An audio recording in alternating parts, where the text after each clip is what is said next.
It's time for another Dice Tower review with Z Garcia.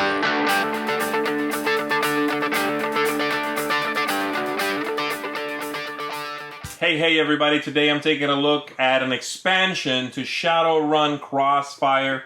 Shadowrun Crossfire here being a deck building cooperative game in which you are trying to buy the best cards, you are trying to shoot or hack or whatever your way out of some sticky situation, a mission, and so the expansion here is high caliber ops. This is the manual right here, and it basically adds more of what you had in the base box, really. More cards, more things to fight against, more missions, things like that. So, let me stop talking about it. I'm just going to give you an overview of what the game's expansion looks like.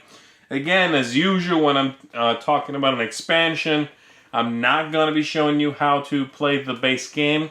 Go check out a video for that first if you need to, and then come on back and I'll tell you very briefly what is in this expansion. Here we go.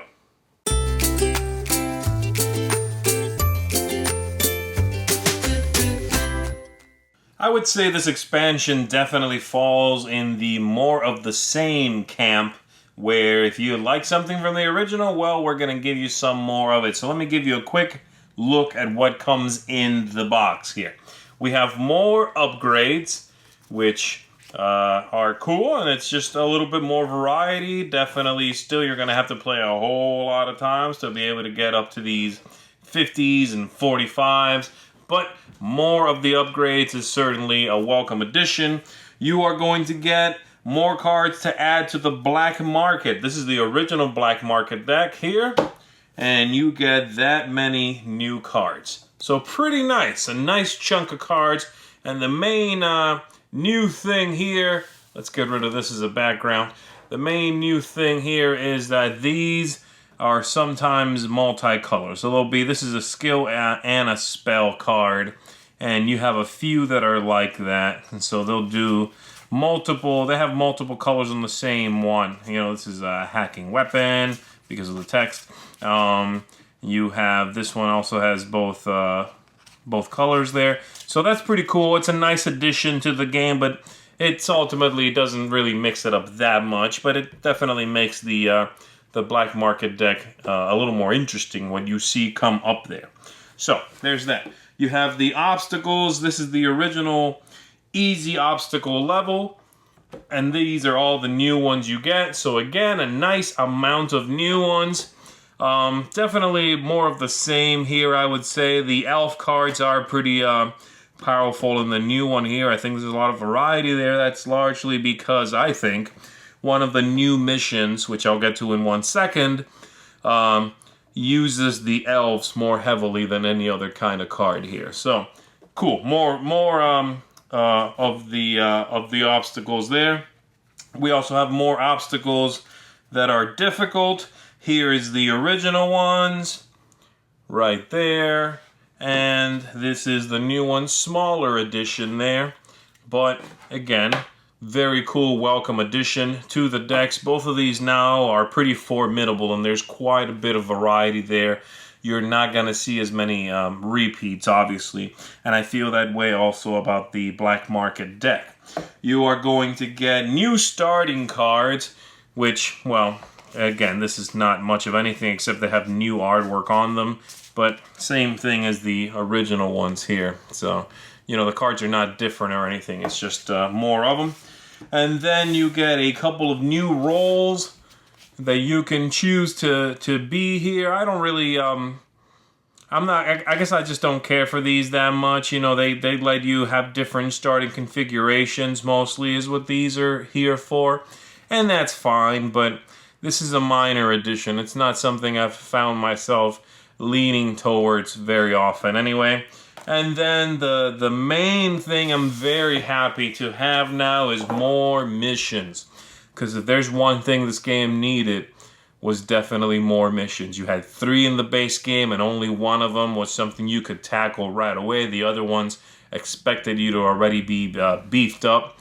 So we needed more. We especially needed more easy introductory ones, and finally we've got them. So this is my favorite thing in the box. So we have this one's introductory, and this is the one that I was talking about with the elves, where you make its own separate stack of elf encounter cards, obstacle cards, and you fight those more specifically.